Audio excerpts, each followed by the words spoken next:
Welcome back. Pope Francis is in Washington, D.C., the first stop of his three-city visit in the United States. The crowds are forming outside the White House right now, where he is set to arrive in at 9 a.m. Eastern. Fox News contributor Father Jonathan Morris is live with us in Washington right now. Father, good to see you. Thanks so much for joining the conversation.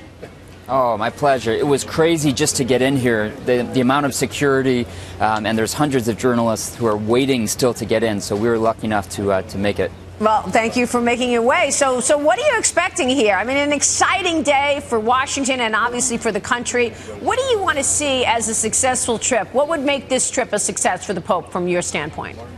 Well, first of all, we want safety for him and for others, no doubt. But I think the way he would see a success would be to be able to pass on his message. And it's just a basic message of the gospel. It's taking care of those who can't take care of themselves. It's deciding to get involved and reach out to those who are suffering the most. It's a very, very basic message. Of course, it will have political consequences, and everybody will be jumping on it and saying, see, I was right. The Pope said so.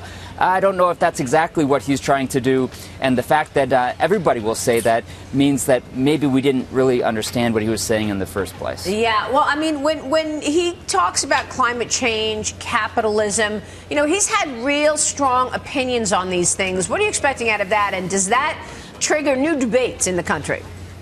Well, he has spoken about those things very clearly, even before arriving to the United States, about climate change. He has bought into the consensus of scientists who say that this is a real problem, and much of it is caused by human action.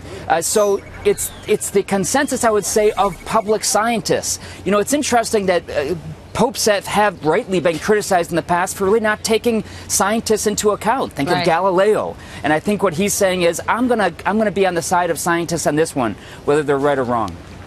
Father Morris, it's Monica Crowley. It's good to see you there. Hey, Monica. Hi. I've been critical of this Pope on his... I know you have. I've heard a few critical things you've said, yeah. Monica. I mean, that's okay. Yes. I mean, I think he's a leftist, so I disagree with him politically on some issues. But what really bothers me the most is that he has been so reticent about talking about the persecution, torture, and killings of Christians across the Middle East. Monica, I would like to see that? more of that from him. Okay, two things, Monica. One is you said you've been critical of him because he's a lefty. Now, most lefties, so to speak, that I know of, are very proud to call themselves lefties. On the plane over here, he said, some people have said that I'm a lefty. Well, that's not exactly right. Bad explanation. Right, I know. So, okay, that's the first thing. But secondly, about not standing up for Christians in the Middle East. Monica, do you remember what he said to the international community? If necessary, use force in order to stop the unjust aggressor.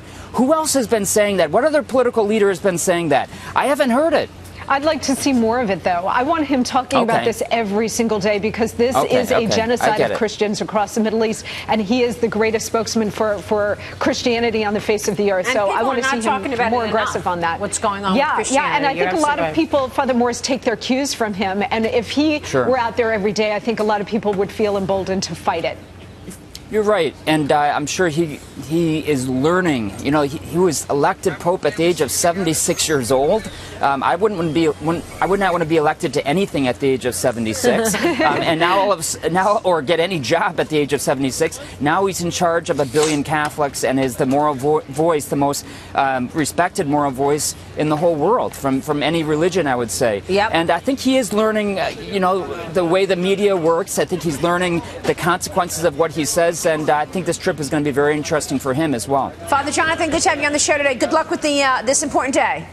Thank you, Maria. We'll see you soon. Father Jonathan Morris there.